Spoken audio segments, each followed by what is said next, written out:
I want to go deep on the whole Trevor Riley situation.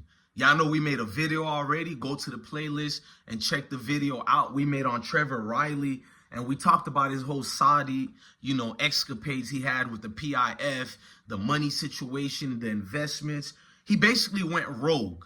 Let's go deeper on this and just be openly honest. Look,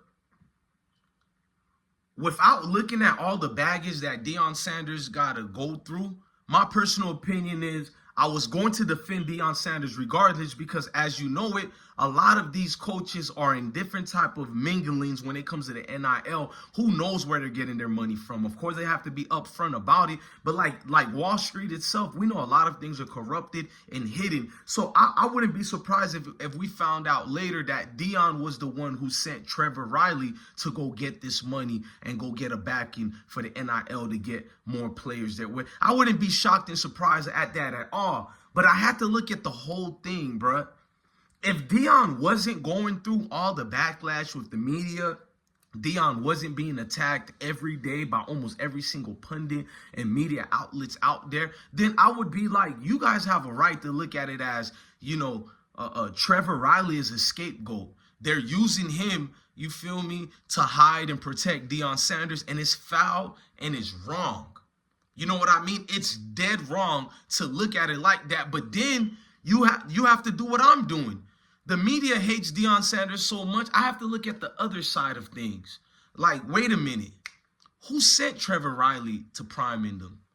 What's the agenda here that all this happens right around the time, like 5-6 days before their first game against, I think it's North Dakota State they're about to play right now? Why would all these things fall down and start happening right now at this moment? You got to think about it, gang. You have to go deep into things and look at it as, okay, Trevor Riley, are you someone who just went rogue like a Mission Impossible movie, Part 8? Or somebody brought you here to be an agent of chaos, bruh? I started looking at it from your time in the NFL, your time in college. There's been a lot of strange activities around you. Who's been supporting and backing you? If you guys don't know, he supposedly went rogue and tried to get funding from the PIF to the University of Colorado. Now, Prime denounced and denied this flat out and said, nah, man, we didn't tell him to do all that. We didn't say any of that.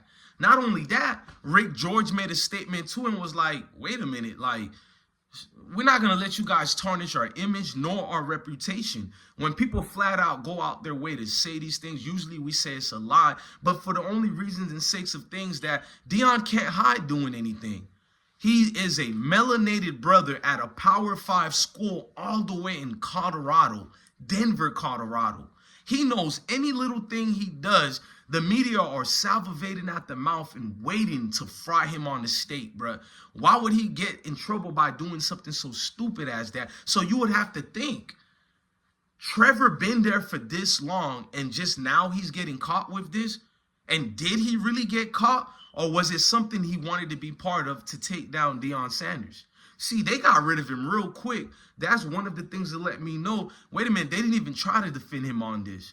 So it had to be something that took them off by surprise and was flabbergasted. You know what I mean? Usually for the first week, at least for minimum the first 3 days, the institution and the staff members such as Prime and his core collective would have get together and at least deny things originally, but also state that we're going to stand behind our until more things come particularly clear. Unless Prime was sitting back like, bro, there's something wrong with this dude, bro. He's poisoned already, bro. You know what I mean? Like, wait a minute, bruh. Is he going to take accountability? Because he did a coverage with Sports Illustrated where he spoke about it. I'm talking about Trevor Riley.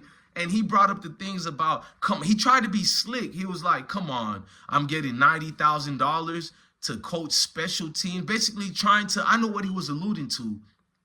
Use your brains. I'm getting $90,000 for barely having a coaching gig. Why am I getting paid this money? For no other than reasons to negotiate these NIL deals. Now, if he was brought there to negotiate NIL deals, there are situations where he can do that legally. There's nothing wrong with that. So I do believe maybe he has an experience in coverage as far as, establishing these NIL deals for future players or players already there, transfer players or whatnot.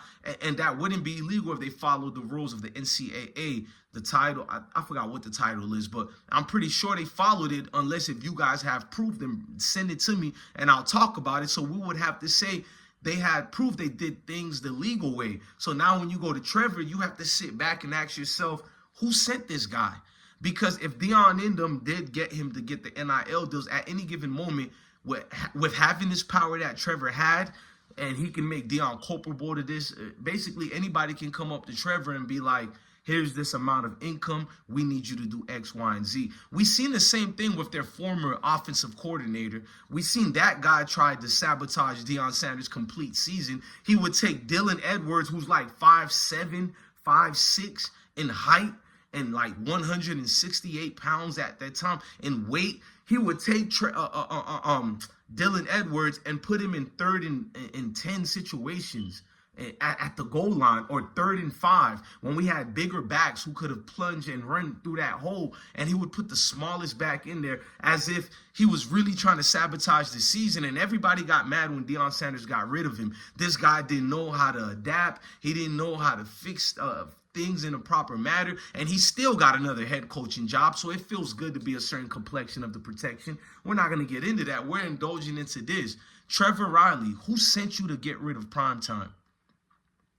I mean, it was so sloppy how you got caught. Now, I can go on a tirade about how Saudi Arabia is giving money to everybody. Quit judging Deion Sanders and Colorado's institution patriotism.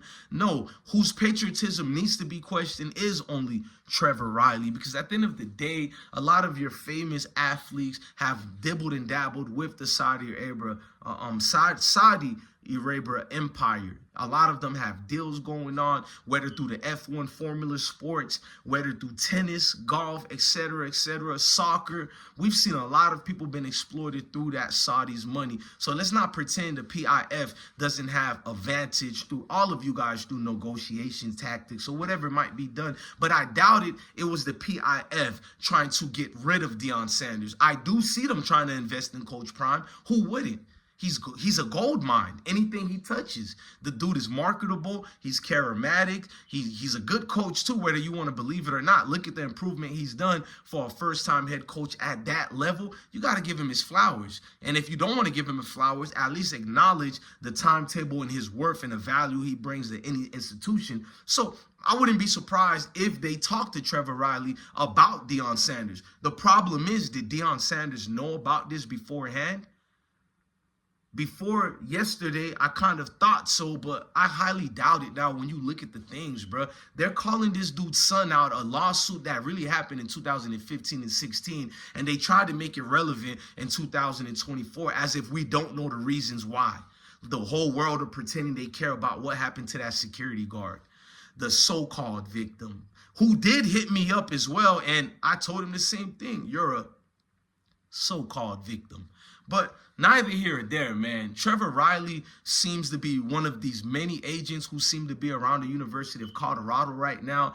If I'm any of the young football players there, I would take heed to the women who are coming at you, because you don't know who's Eve with the serpent wrapped around her, getting ready to shake you the guys down with the snake-like behaviors, bro. And I hope the coaches is talking to the players too, to inform them and better let them know what's at hand. This is deeper than football. It's bigger than football. It really is the game of life. Let me know how you guys feel about this entire video today, man. Look, I'm your guy, DJ Bless One, the best one. Love your family, love your kids, and stay blessed. Smash that like button, hit that notification bell. Check the rest of the videos that we're dropping today, and the ones yesterday, the ones today, and the ones coming tomorrow. Just, if you didn't get the notification, resubscribe again, and hit the notification bell and select all so you don't miss anything. We do nothing but real updates over here, and we're going to keep it that way. Man, peace. I'm your guy, DJ Bless One, the best one.